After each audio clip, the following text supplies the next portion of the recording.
माँ, बेटे और बहू तीनों ही खाने के टेबल पर बैठकर खाना खा रहे थे। खाते समय लड़का अपनी पत्नी को बोला, सरिता, तुमने आज भी दाल चावल बनाया। खाना बनाने में तो आलस मत किया करो तुम। बस हाउसवाइफ ही तो हो, तुम घर पर ही तो रहती हो। तुम्हें रसोई घर में कुछ अलग अलग खाना बनाना अच्छा नहीं लगता है क्या? क्यों रोज ही एक तरह का खाना बनाती हो? सरिता बोली, आज मैं बनाने वाली थी। मैं आज सूजी की खीर बनाने वाली थी, पर रसोई में सूजी खत्म हो गई। मैंने कल ही ऑर्डर किया था, पर अभी तक आया नहीं।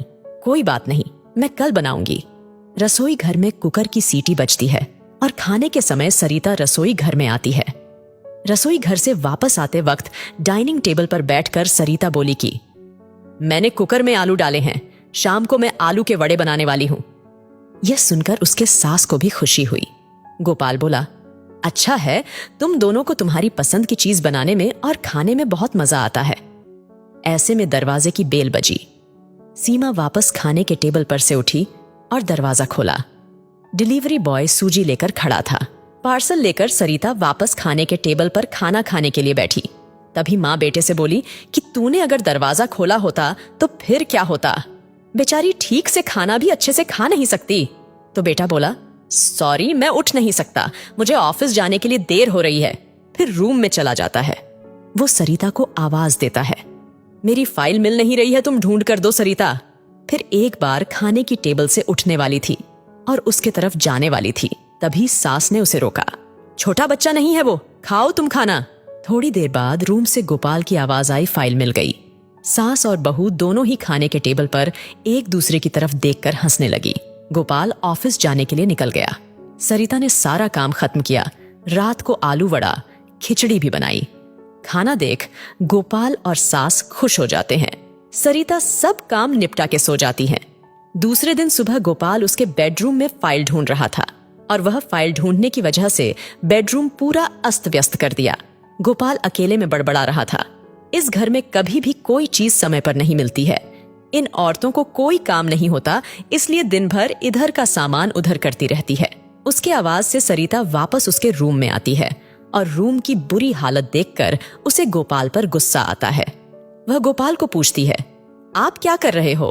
तभी गोपाल बोलता है, मैंने तुम्हें पिछले दिन जो फाइल दी वो कहां पर है? सरिता तुरंत वह फाइल बाहर निकालती है और वह गोपाल को दे देती है। सरिता गोपाल को कहती है, इतना सारा सामान बिखरने से पहले मुझसे एक बार पूछा तो होता। कितना सामान बिखरा पड़ा है, मैं क्या दिन भर यही काम करती रहूं क्या? उल्टा गोपाल सरिता पर चिल्ला देता है और बोलता है कि क्या काम रहता है दिन भर तुम्हें? इतना काम भी तुम नहीं कर सकती क्या? दिन भर सोते ही रहती हो सिर्फ। माँ के कहने पर हाउसवाइफ से शादी करके बहुत बड़ी भूल की मैंने। ऐसा बोलकर गोपाल ऑफिस के लिए निकल गया। पति पत्नी का बोलना माँ के कानों पर पड़ता है, जो गोपाल को पता नहीं था। माँ सरिता के पास जाती है, तभी सरिता रो रही होती है। कोई भी गलती नहीं होते हुए भी गोपाल उस पर चिल्लाया, यह उनको पता था। सरिता से वह बहुत प्यार करता है, सरिता भी उसे बहुत प्यार करती है। सास ने सरिता को शांत किया। फिर दोनों ने गोपाल को अच्छा सबक सिखाने के लिए प्लान बनाया। दूसरे दिन सुबह गोपाल नींद से जागा, तभी वह सरिता को चाय के लिए चिल्ला रहा था। तभी माँ नजदीक के सोफे पर बैठी थी। वह बोलती है, सरिता घर पर नहीं है, वह किसी काम के लिए अपने मायके गई है। गोपाल फोन निकालता है और सरिता को फोन करने लगता है। तभी माँ उसे रोकती है और बोलती है कि फोन मत करो, वह मायके ही तो गई है, 2-3 दिन में आ जाएगी। गोपाल फोन रख देता है और माँ को बोलता है कि माँ चाय। तभी माँ बोलती है, हाँ 2 कप बनाना, मैं भी पीऊंगी। इच्छा ना होते हुए भी गोपाल चाय बनाने के लिए रसोई घर में जाता है। माँ सोफे से खड़ी होती है, बेटा गोपाल को पुकारती है। वो सोचने लगता है कि माँ उसे रोकेगी और खुद चाय बनाएंगी, पर माँ बोलती है, मेरी चाय में शक्कर कम डालना। गोपाल चाय बनाता है और चाय लेकर आता है। माँ और बेटा दोनों ही चाय पीते हैं। फिर माँ बोली, चाय अच्छी बनाई है, पर सरिता जैसे नहीं। वो चाय बनाती है तब तुलसी के पत्ते डालती है, उस चाय की तो बात ही अलग होती है बेटा। कोई बात नहीं, अगली बार तुम चाय बनाओगे तब ध्यान में रखना। गोपाल अपनी माँ को देखते ही रह जाता है। थोड़ी देर बाद गोपाल उसकी माँ को बोलता है, माँ आज मैं मटर पनीर खाना चाहता हूँ। माँ फिर से गोपाल की तरफ देखकर बोली, अरे वाह, आज मेरा बेटा मटर पनीर बनाएगा और मुझे खाने के लिए देगा। अच्छा हुआ, बहुत दिनों से मटर पनीर खाने की इच्छा हो रही थी। तभी गोपाल बोला, अरे माँ, मटर पनीर आपको बनाने के लिए कहने वाला था। तभी उसे माँ बोली, नहीं बेटा, मेरे घुटने बहुत दुखते हैं, मैं इतनी देर रसोई घर में खड़ी नहीं रह सकती। तभी गोपाल अपना फोन निकालता है और रेस्टोरेंट से ऑर्डर देने लगता है। तभी माँ उसे रोकती है और बोलती है, मुझे वह होटल का खाना पचता नहीं है, मुझे गैस हो जाती है और तुम मुझे बाहर का खाना खिलाने वाले हो। क्या शायद माँ से प्यार नहीं करते हो तुम? तभी गोपाल खाना बनाने के लिए रसोई घर में जाता है। 1 घंटे बाद खाना तैयार होता है। 2 थाली में खाना लेकर गोपाल उसकी माँ के पास आता है। गोपाल ने दाल चावल बनाया है, ये माँ देखती है। गोपाल को बोली, अरे बेटा, तुम मटर पनीर बनाने वाला था ना? गोपाल बोला कि माँ, यह आसान है बनाने के लिए। तभी माँ बोलती है, सरिता होती तो आज उसने मटर पनीर बनाकर मुझे खिला दिया होता। पर जाने दो, तुम्हारे हाथों का खाना बना हुआ खाना कहाँ मैं रोज खाती हूँ। ऐसा बोलकर माँ खाना खाने के टेबल पर आकर बैठती है। चल, दोनों साथ में खाना खाते हैं। गोपाल ने पहला निवाला मुंह में डाला ही था, तब माँ उसे बोली, अरे बेटा, दाल में नमक कम है, जा और नमक लेकर आ। वो खाते खाते उठता है और रसोई घर में से नमक लेकर आता है और माँ को देता है। फिर से खाने के लिए बैठता है।